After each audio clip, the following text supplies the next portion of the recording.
Okay guys, this is Sir Yuri and today's lesson is about navigating the MetaTrader platform. Today matututunan mo Dexter kung ano ba yung mga kailangan mong pindutin dito at yung mga hindi mo kailangan pindutin kasi sobrang daming features. Minsan hindi mo na alam ano yung gagamitin mo, correct? Okay, so ngayon, mga basic lang naman ng to tuturo ko sa iyo na napakadali. First, zoom in, zoom out. So kung halimbawa gusto makita mas malapitan yung price, pindutin mo lang yan, zoom in.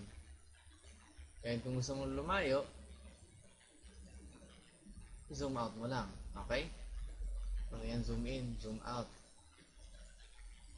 Okay ba yan? Okay. Very nice trick. Ano pa ba? Ito, hindi ito napapansin madalas sa mga traders. Itong tinatawag na chart shift. So, pag itong arrow na ito maliit, o triangle, pag pinindot mo yan with your mouse and hold mo, pwede mo siyang iusog. So, umuusog yung chart. Diba? Kung gusto mo ibalik dun sa dulo, i-drag mo lang ulit dun. Kung gusto mo ibalik sa pinakadulo naman sa kabila, gano'n lang din. Okay? Most ng mga traders, hindi nila napapansinin to eh. Minsan yung iba, 5 years na nag-trade. Ngayon lang nila nakita, uy, meron palang ganyan. Kasi almost invisible siya eh. Diba? Ano pa ba? Ito nakikita mo dito, ang tawag niyan connection status. Diba? So, pwede mong rescan yung server, pwede mag-login uli.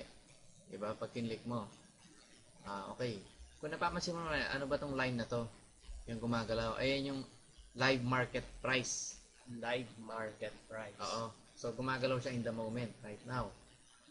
Okay, ano pa ba? Dito naman, may chart shift dito na button. Mapapansin mo. Every time na pipindutin ko yan, uusog yan. Diba? Yan. Uusog. Ito namang isa, ang tawag dito auto scroll. Pag pinindot mo yung auto scroll na yan, ibig sabihin, pag halimbawa gusto mo tumingin sa July, diba? Punta tayo sa July. O kaya August. Pag nakapindot yung auto scroll, babalik siya automatic sa present date. Ang gets mo? So, halimbawa, nakapindot yan, di ba? Pag nilayo ko, halimbawa, August 20, maghintay ka lang ng ilang moments, babalik ulit siya dun sa pinakadulong price natin. Dahil every time na gumagalaw yung yung market, yung auto scroll pag naka-click yun, ibabalik niya na. Ayan, katulad yan, bumalik na naman tayo. Okay? So, ang purpose nun, kapag nagre-review ako, kunwari, ng diba, past trades. nagre-review ka ng past trades, so kaya ng mga market, tawag doon, nagre-review ka sa market, gusto makita yung mga previous prices. Okay, mas maganda, tanggalin mo tong auto scroll. Yan. Kumbaga, i-unclick mo. Okay, para hindi siya bumabalik. Minsan, makaka-distract sa iyo yun. Okay, so ano pa ba? Etong mga line chart, bar chart. Mostly kasi hindi ko na ginagamit line chart saka bar chart eh. So, mas maganda, tanggalin mo na lang siya. So, paano? Pero pakita ko muna sa'yo kung ano ba yan. Yung line chart, ganyan itsura niyan. Puro lines. Diba? Kung bar chart, puro bars. Kung candlesticks, which is lagi natin ginagamit, itsura niya. Most of mga professional traders, gamit nila candlesticks. So, hindi ko Bakit kaya? mas convenient siya sa mata. Saka mas madali siyang maintindihan. Okay?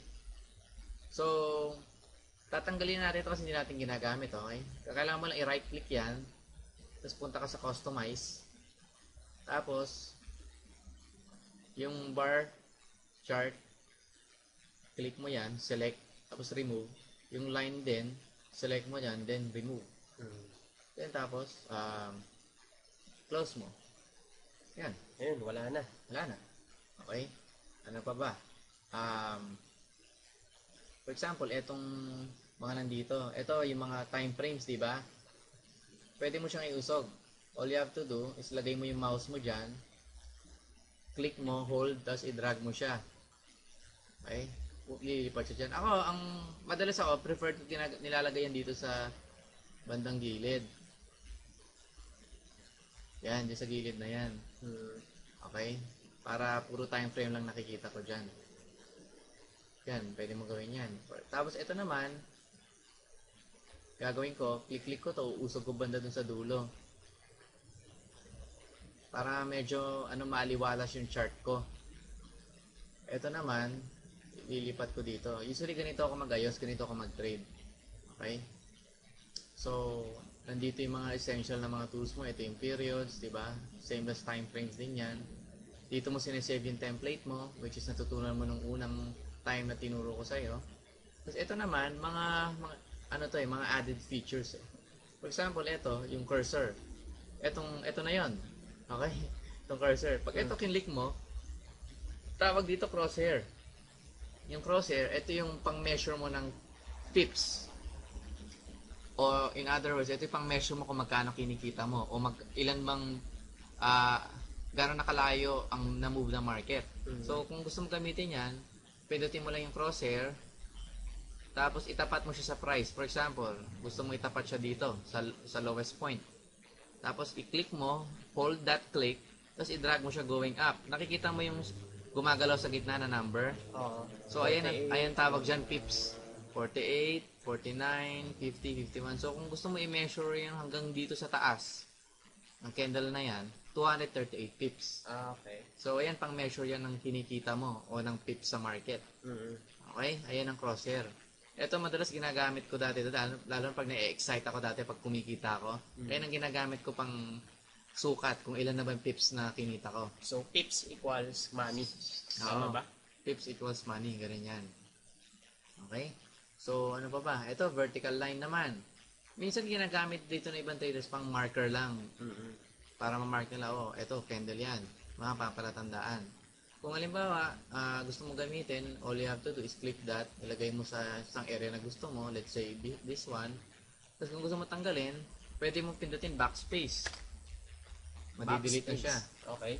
Okay? Or kung gusto mo naman, medyo gamitin ng mouse, i-double click mo siya, tapos i-right click mo, tapos press mo yung delete. Okay. Okay? Tapos ito naman yung horizontal line, na-discuss na natin to in-depth sa support and resistance video natin. Okay? Ito naman trend line, hindi naman natin ito ginagamit eh. Diba? Simple lang tayo mag-trade. Madalas gamit natin ito lang horizontal line. So, I suggest kung para mas mapadali, wag mo nang gamitin to. Same as this equidistant channel. Okay?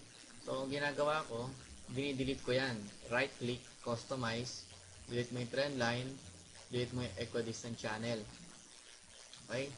Yung Fibonacci naman, ito is ginagamit din to pang measure.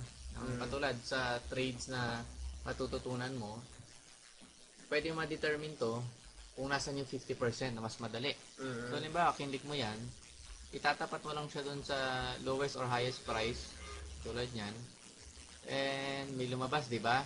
Medyo edit ko lang yung color kasi masyadong bright. So, yung levels, ako dun, yellow, papalitan ko ng black para makita natin. So, yan. So, dito nakita mo na ayun yung 50%. Sa susunod na maglalagay ka ng stop loss, dyan mo ilalagay yung stop loss mo. Okay? So, gusto mo tanggalin yan, pindutin mo lang backspace. Wala na siya. Okay. Okay, ano pa ba? Etong text. Etong text naman, pwede mo siya gamitin marker. Halimbawa, gusto mo lagay dito na yung word na forex, di ba? Kung gusto mo siya delete mo lang. Okay? So, ano pa ba? Eto, navigator na explain na natin dati yan sa'yo. Saka tong market watch.